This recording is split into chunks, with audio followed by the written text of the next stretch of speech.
Live from the WROC studios, this is breaking news from News 8.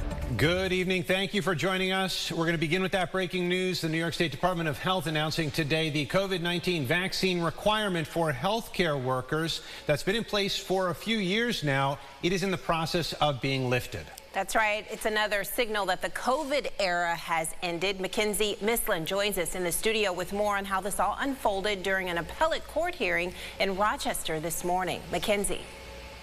Yes, Adam, Teresa, the State Department of Health has begun the process of repealing the vaccine requirement.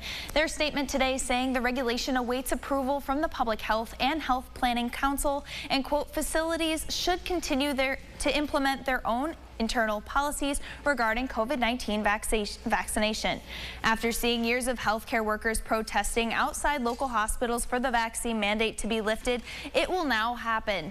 New York State was appealing a lower court's ruling earlier this year to invalidate the mandate. That ruling was then temporarily blocked by the Appellate Division of the Supreme Court, keeping it in effect.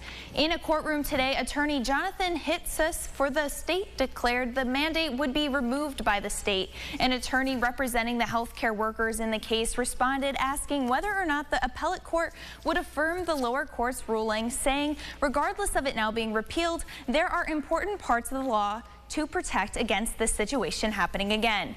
The lieutenant governor was also in town today, and we asked him about the decision. Here's what he had to say. I think, we finally have gotten to a place, through some very challenging times where a lot of tough decisions had to be made about how to keep folks safe were made. And I think it's encouraging to know that we are now in a position where we are never going to be totally out of the woods per se.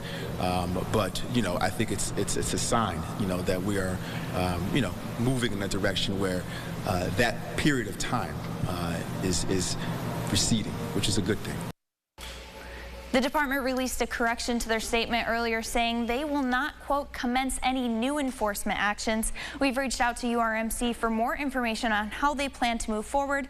A spokesperson says the hospital system has no comment. Adam.